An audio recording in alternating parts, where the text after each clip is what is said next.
Nós falamos dos milagres, de curas, provisões do Espírito Santo, do poder, de grandes coisas que Deus faz. Hoje eu quero ler com você esse texto, que é o texto bíblico mais conhecido e que resume a história da Bíblia nesse verso da palavra de Deus. Vamos ler todos juntos, João 3,16. Porque Deus amou ao mundo de tal maneira que deu seu Filho unigênito, para que todo que nele crê não pereça, mas tenha a vida eterna. De novo. Porque Deus amou ao mundo de tal maneira que deu seu Filho unigênito, para que todo que nele crê não pereça, mas tenha a vida eterna. Amém. Amém. Um dos tipos de livros mais vendidos hoje são os chamados livros de autoajuda. Se você olhar assim nas livrarias, tem uma ala chamada livros de autoajuda. Cada dia mais as pessoas compram esse tipo de livros. É um grande filão.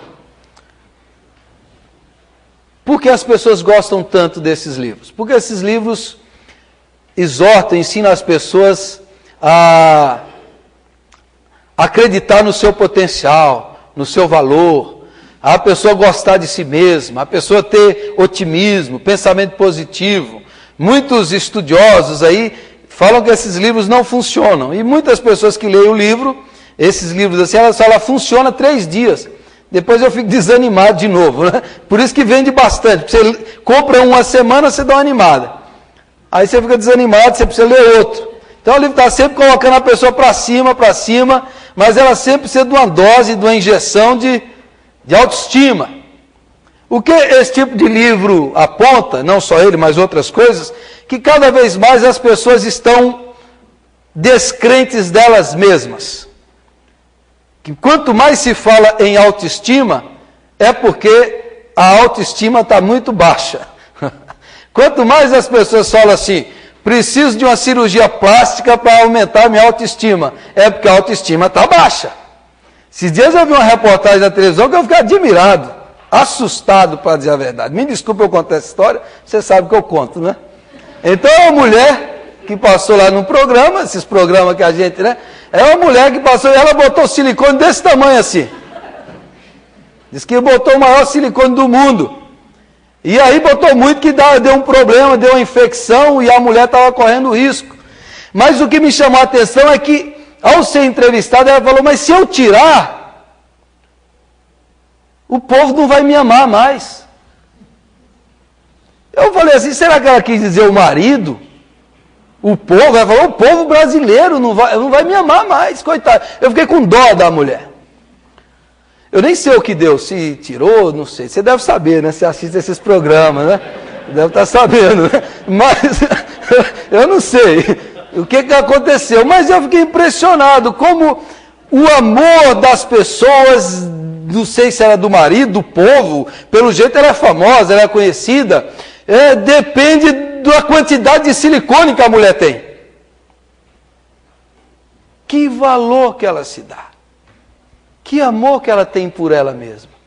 Que amor que depende dessas cirurgias. Por que eu estou falando isso? Eu estou falando porque teve um tempo que eu não gostava de mim mesmo. Que eu não dava muito valor para mim. E o que fez eu mudar foi o amor de Deus.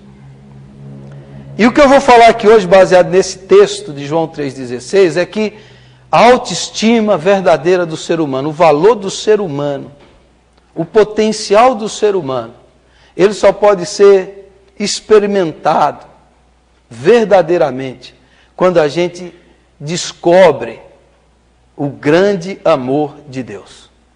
O grande amor de Deus. Esse texto que eu li aqui é o texto que Lutero chamava do pequeno evangelho dentro do evangelho. Oswald Smith, o grande evangelista, dizia assim, o maior livro da Bíblia, não em quantidade, mas de importância, O maior livro da Bíblia é o Evangelho de João. O maior capítulo da Bíblia é o capítulo 3 de João. E o maior versículo da Bíblia é o versículo 16 de João, capítulo 3. Esse versículo resume toda a história da Bíblia.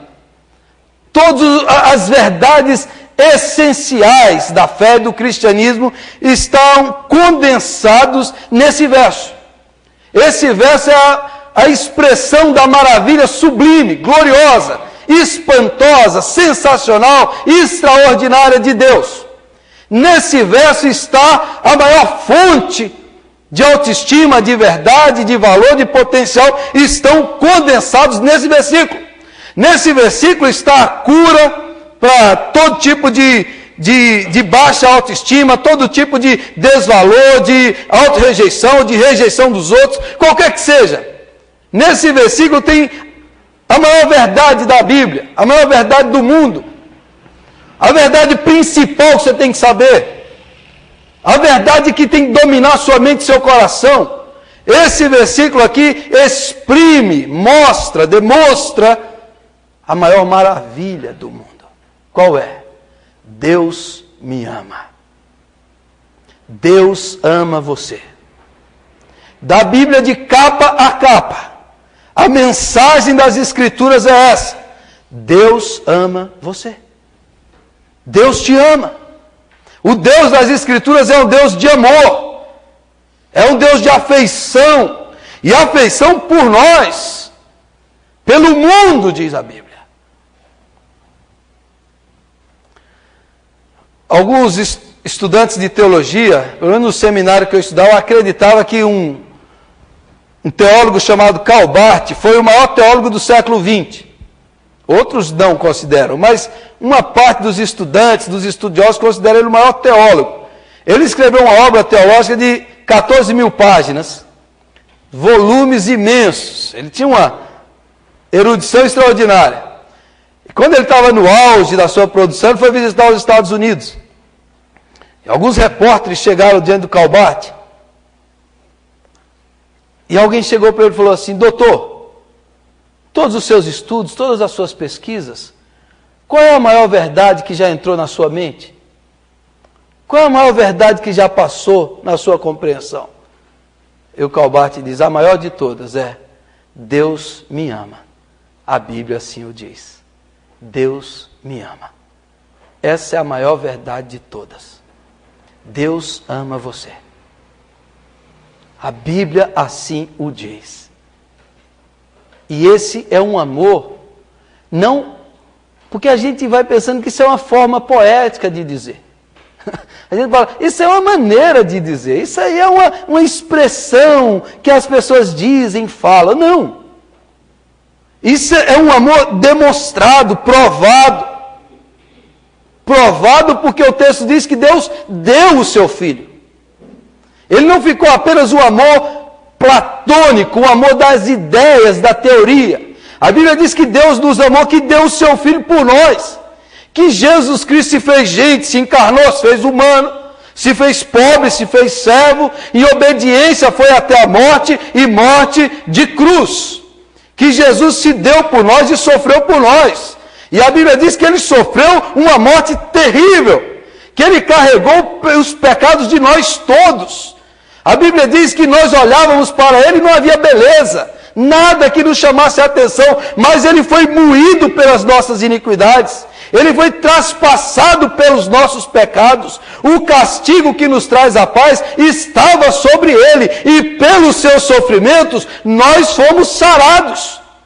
A Bíblia diz que a expressão máxima desse amor foi a cruz de Jesus Cristo. Que a mensagem sublime da Bíblia é: Jesus morreu na cruz em nosso lugar. E lá na cruz, Ele pagou os nossos pecados, Ele nos redimiu, Ele nos justificou, Ele nos regenerou. Na cruz, Ele nos libertou. Na cruz Ele nos atraiu, quando Ele disse aqui mesmo: quando eu for levantado, atrairei o mundo mesmo a mim. A cruz do Calvário foi o dia mais importante da história do mundo. Foi a expressão máxima do amor de Deus. Deus estava em Cristo reconciliando consigo mesmo o mundo, não imputando aos homens os seus pecados, mas chamando todos à reconciliação com o Pai. O pecado nos afastou, a cruz nos uniu. A cruz nos redimiu. Na cruz do Calvário, Jesus rasgou o escrito de dívida que era contra nós, apagou os nossos pecados, o sangue de Jesus nos limpou. Como diz João Batista, eis o Cordeiro de Deus que tira o pecado do mundo. Ele veio tirar o pecado do mundo. Ele morreu por você. Na cruz ele nos substituiu e na cruz ele nos incluiu. Ou seja, você devia estar lá, mas ele morreu em seu lugar. E na cruz ele nos incluiu. O nosso pecado foi incluído lá. Nós morremos com ele para o pecado e ressuscitamos para uma nova vida. A cruz de Jesus. A cruz. Essa é a mensagem central. Por isso que o apóstolo Paulo diz assim: eu não me gloriarei em nada. No meu diploma, não vou me gloriar em nada. Na minha religião não vou me gloriar em nada. Eu só me glorio na cruz de Cristo. O meu valor está na cruz. Deus me ama tanto que deu o que ele mais amava. Jesus Cristo morreu por mim. E se só existisse você no universo, Deus morreria por você. Você acredita nisso ou não? Ele morreu por você. Ele pagou os seus pecados. Naquela cruz ele abraçou o nosso pecado e a justiça dele nos foi dada gratuitamente na cruz. Redenção, propiciação, substituição, justificação aconteceram na cruz do Calvário. Na cruz ele despojou o poder do diabo. Na cruz ele nos libertou. Na cruz ele nos salvou. Na cruz de Jesus Cristo. Por isso que um autor muito popular hoje, um cristão, chamado Brennan Manning, ele diz o seguinte: no juízo final, ele acredita que no juízo final, Deus vai olhar para cada um de nós e vai fazer uma pergunta. E a pergunta de Deus vai ser assim: você creu que eu te amei? Você creu que eu te amei? Porque o problema, quando o sujeito entra no vício, na droga, no pecado, quando o sujeito não quer saber de Deus, quando a pessoa olha para si mesma e diz assim: eu não presto, eu não tenho valor, eu não sirvo para nada, é porque a pessoa está duvidando. Se Deus santo, eterno, justo, todo-poderoso me ama, me conhece, me ama, conhece os meus podres, os meus pecados e me ama, e Ele me ama tanto que Jesus morreu por mim. Que coisa gloriosa! Eu não posso me gloriar em nada mais senão na cruz de Cristo. A minha glória é a cruz de Cristo. A minha salvação é a cruz de Cristo. A minha libertação é a cruz de Cristo. O meu valor é o valor eterno, porque Cristo morreu por mim. E a Bíblia Sagrada diz que quando Jesus ressuscitou, Tomé duvidou da sua ressurreição. Ele falou para Tomé: Tomé, passa a mão aqui, veja onde os cravos entraram. E Jesus já está com o corpo glorificado. É o corpo ressurreto. Jesus diz: olha, no corpo de Deus agora tem a marca do meu amor. Veja onde a lança entrou em mim. A trindade é uma trindade cheia de cicatrizes, porque a cicatriz de Deus é a prova do amor de Deus por você e por mim. O nosso Deus não é um Deus que não conhece o sofrimento, não é um Deus que fica lá longe no céu, é um Deus que entrou na história, que pagou o seu pecado, que levou a sua iniquidade, absorveu nele mesmo e ressuscitou. Mas ele diz: eu tenho a cicatriz, que é a marca do meu amor por você, diz o Senhor. Você já olhou para o cabelo branco da sua mãe e você diz assim: metade é a minha culpa? Você já olhou para as rugas e diz assim: boa parte fui eu que causei? Agora olhe para Deus e veja o Deus com cicatrizes. Naquela cicatriz, Deus diz: eu fiz isso por você. Foi por sua causa. Foi para te salvar. Foi para te trazer de volta do pecado e da condenação. Foi para te libertar. Eu fiz isso por você, diz o Senhor Deus. Isso é amor. Se isso não for amor, já dizia o poeta, né? Se acabou. Se todas as águas do mundo fossem tinta, e todas as árvores o pincel, e todo o céu uma folha branca, e as pessoas escrevessem, faltaria tinta e faltaria pincel para escrever tudo nessa imensa folha sobre o grande amor de Deus. Faltaria. Agora, gente, você talvez já ouviu isso muitas vezes, já leu, já decorou. Uma coisa é você conhecer isso aqui, ó. Outra coisa é você sentir isso aqui no seu coração. Outra coisa é o seu coração queimar pelo amor e pela graça de Deus dentro de você. Uma coisa é você experimentar na sua alma que eu sou amado de Deus. Eu sou o filhinho do papai. Eu sou o filhinho do papai. Porque o pai me ama. O pai me conhece. Mesmo eu não valendo nada. Mesmo eu sendo um pecador miserável, ele me conhece lá no fundo. E mesmo assim ele ainda me ama. Não há nada escondido diante de Deus, mas mesmo assim ele me ama. Ele não se cansa de mim. Ele não desiste de mim. Ele não fica desanimado e fala assim, já era, mas ele diz, eu te amo, eu vou atrás de você. E eu tive que ir lá até o extremo, até o pior tipo de morte, para resgatar você. Então você crê que Deus ama você ou não? Quando eu era novo na fé, eu cometia uns pecados assim. Eu confessava os pecados. E chegava uma hora que eu falava assim, agora eu acho que Deus cansou de mim. Aí eu pedia perdão, mas eu falava assim, eu não mereço. Eu acho que agora está ruim para o meu lado a coisa. Aí eu ficava deprimido, ia para a igreja de cabeça baixa. Nem levantava a cabeça com vergonha de Deus. Aí eu li o Evangelho, diz que Deus, pelo sangue de Jesus, me perdoou. E eu falei assim, aí entrou na minha mente essa verdade, assim, mas se Deus, que é santo, me perdoou e me recebe de volta, por que eu, um idiota, vou ficar me culpando, vou ficar me dilacerando, me martirizando, se Deus me perdoa em Cristo Jesus? Se Ele acredita em mim, por que eu não vou acreditar?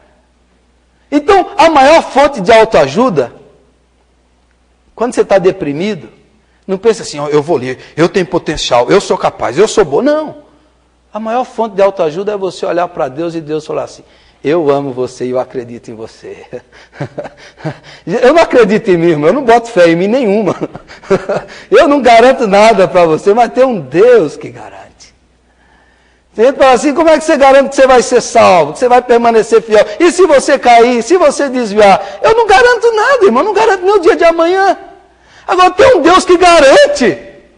Tem um Salvador que cumpriu a obra completa, definitiva, cabal. Ele começa, ele desenvolve e ele completa. Eu tenho um Salvador fiel, um Salvador que vai até o fim. O que começou, vai completar. E o céu está me esperando, porque Jesus já comprou meu lugar lá. E Ele está me conduzindo, porque nós temos um Salvador digno, santo e poderoso, que pagou os meus pecados. Todos eles, Ele pagou na cruz do Calvário, e me redimiu, e me salvou, e me santificou, e nada nessa terra vai me impedir de ir para a glória celeste, porque nós temos um Salvador, aleluia. Nós temos um Salvador.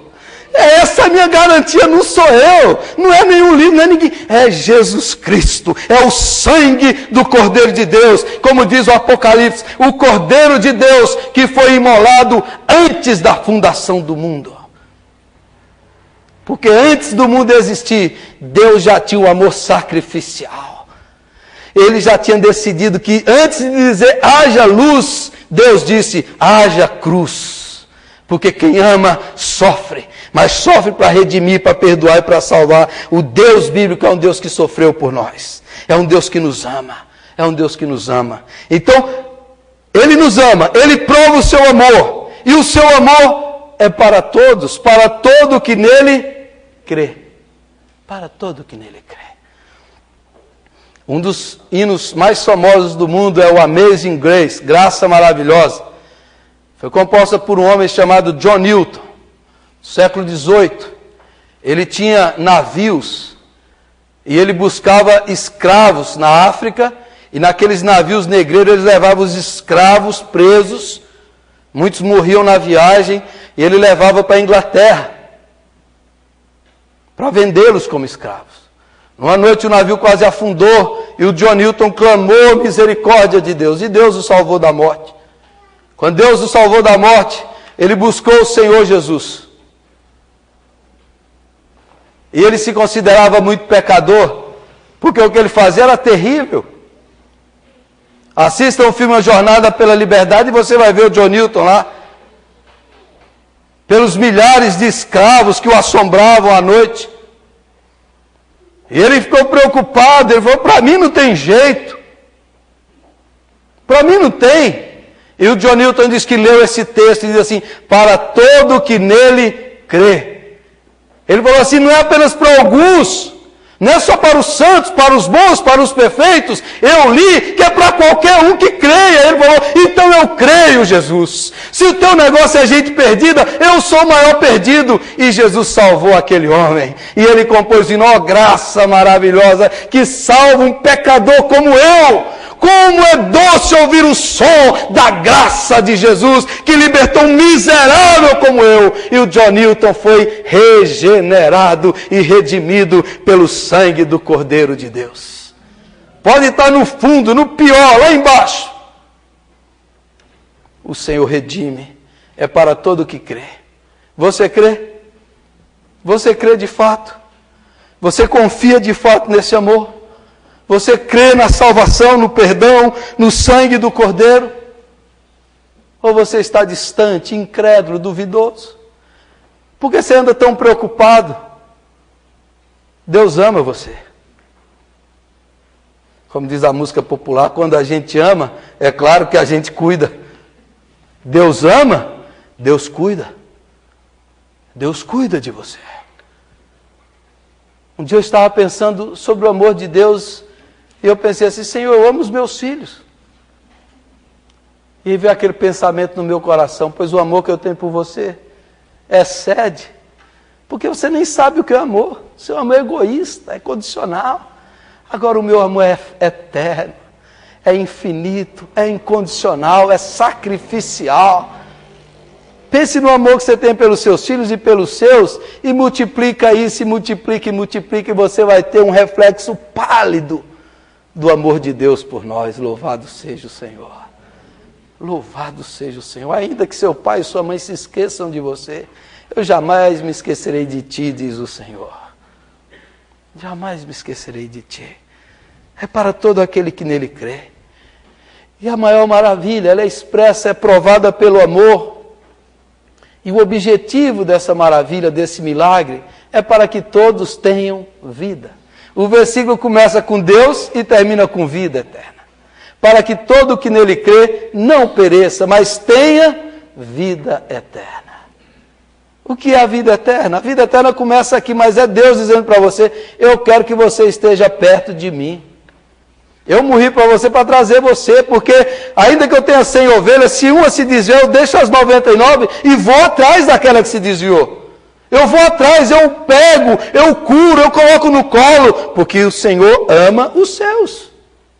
Qual é o objetivo? É trazer você para perto dele, para ser amigo dele, para viver junto dele por toda a eternidade. Porque às vezes a gente pensa no amor de Deus como uma coisa teórica, mas o amor é que gosta de estar junto, de estar perto. Por que Deus quer salvar você? Porque Deus quer que você viva em intimidade com Ele, em comunhão com Ele. Você precisa disso.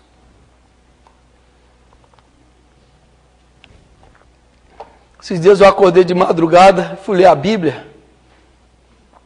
Falei, Senhor, onde está aquele texto que diz que o Senhor tinha uma glória junto com o Pai antes da fundação do mundo? Abri a Bíblia assim e caiu no texto.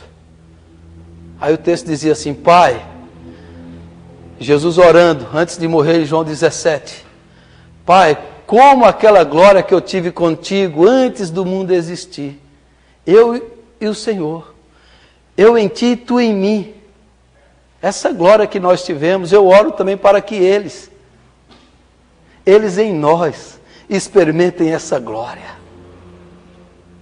Eu comecei a chorar. Jesus falando, Senhor, eu estou indo, mas como aquela glória que a gente teve? Eu quero que eles tenham, eu em ti, tu em mim, e nós neles e eles em nós. O que é eternidade? É a gente dentro de Deus, na comunhão com Deus, participando da natureza divina, perto de Deus. Você já parou para pensar que Deus espera a sua oração? Que Deus aguarda para ouvir sua voz? Que Deus tem expectativa para quando você chegar, abrir o coração, desabafar, colocar suas dores, suas preocupações, que Deus quer ficar perto de você? Você já parou para pensar nisso? Isso é amor!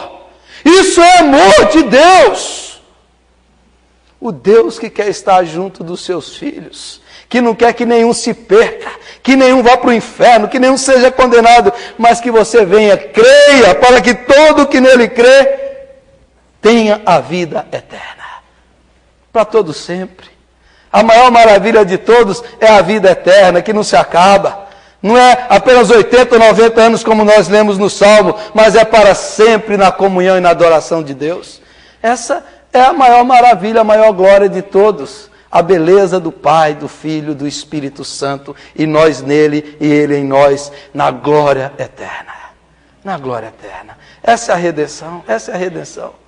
Talvez você está hoje aqui preocupado, desanimado, triste, abatido. O que será da minha vida? Outros falando assim, com quem eu vou casar? Outros perguntando, será que eu vou casar? Será que eu vou ficar encalhado? Outro perguntando assim, como é que eu vou pagar minhas dívidas? Outro preocupado com a solidão, com pensamentos e sentimentos de angústia.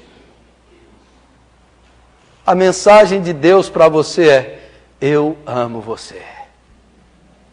Um dia, um evangelista estava vendendo Bíblias no norte da África. E um jovem vendo ele zombou daquele evangelista.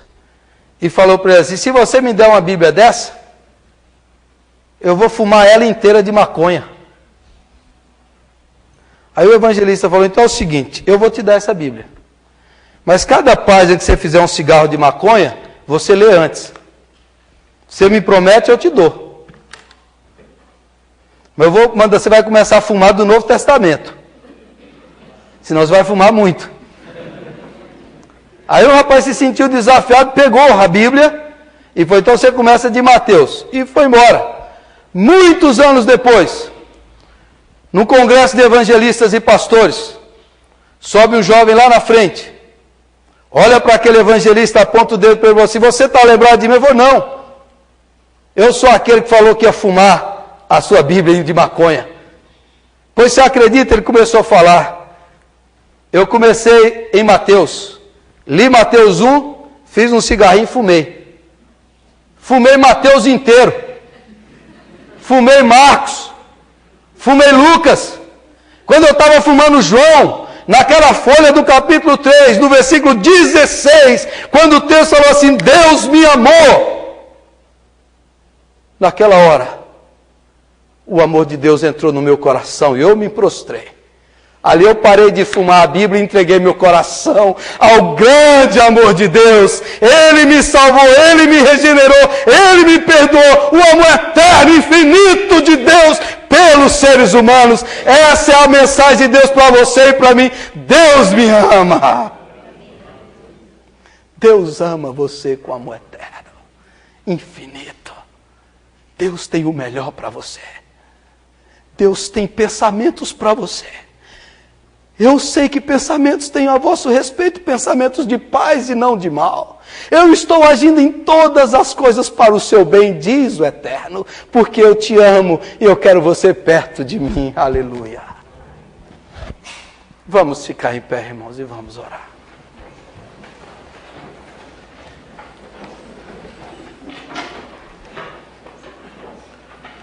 Feche os seus olhos. Se quiser colocar a mão no seu coração, na sua mente, fale com Deus agora. Se quiser colocar a mão aí no seu coração e diz, Deus, eu quero sentir esse amor aqui dentro. Eu quero que isso aqueça o meu coração. Porque eu ouço, mas eu quero sentir que eu sou amado do Pai. Aleluia. Eu quero que o amor de Deus seja derramado em nosso coração agora. Pois Deus prova o seu próprio amor pelo fato de ter Cristo morrido por nós, sendo nós ainda pecadores. Feche os seus olhos. Quem sabe você está triste, deprimido. A cura para a sua autoestima, para a sua depressão. Deus ama você. Deus ama você. Deus ama você. Ele não desiste de você, Ele conhece o seu nome, Ele sabe quem você é, mas mesmo assim, Deus nos ama. Obrigado, Jesus, pelo teu grande e eterno amor. Obrigado, Jesus, porque quando eu era ainda um menino, traumatizado e complexado, o seu amor se revelou a mim de maneira poderosa. E nesses anos todos o Senhor nunca deixou de me amar. O Senhor nunca se cansou e nunca desistiu de mim. E cada dia mais eu sinto o teu grande amor e misericórdia. E graça e bondade e afeto, dia após dia. E nós vemos o seu amor no cuidado, na misericórdia e na bondade do Senhor. Louvado seja o teu nome. Se alguém aqui, Senhor, está triste, deprimido, abatido, derrama o teu amor nesse coração, meu Pai. Que saia da mente, do intelecto e aqueça o sentimento. E ele sinta aquele abraço, como eu já senti aquele abraço de Jesus. Aquele abraço do Pai. Aquela bondade, aquela misericórdia. Que o véu seja tirado e cada um aqui seja abraçado pelo amor, seja coberto pela graça e pela misericórdia. Que cada um aqui saiba, meu Deus, que não há nada, nem morte, nem vida, nem principado, nem problema, nem anjo, nem dívida, nem doença, nem morte. Nada poderá nos separar do amor de Deus que está em Cristo Jesus. Aleluia. Louvado seja o teu nome pelo perdão, porque os nossos pecados foram perdoados na cruz. Nós somos atraídos, somos acolhidos e fomos salvos. E o Senhor já nos preparou lugar na glória, aleluia. E a porta está escancarada. E nós vamos um dia voltar para casa, ouviremos do Pai: vinde benditos do meu Pai. Entrem para o descanso eterno que vos está preparado. Louvado seja o teu nome, Senhor, porque a nossa salvação está garantida. Louvado seja o teu nome, porque o teu amor é eterno, é infinito, é incondicional, não tem fim. Louvado seja o teu nome. Derrama esse amor aqui nos nossos corações. Em cada pessoa aqui, cura vidas, cura alma, cura complexos, traumas, liberta de vícios, pessoas autodestrutivas, pessoas que não se amam, pessoas que, ó Deus, pensam em morte, em suicídio. Derrama o teu amor nesse coração, Jesus. Espírito Santo, derrama, Jesus. Que cada um aqui sinta esse amor na alma e no coração. Louvado seja o teu nome para sempre. E exaltado seja em Cristo Jesus, o nosso Senhor. Aleluia. Amém e amém, Jesus.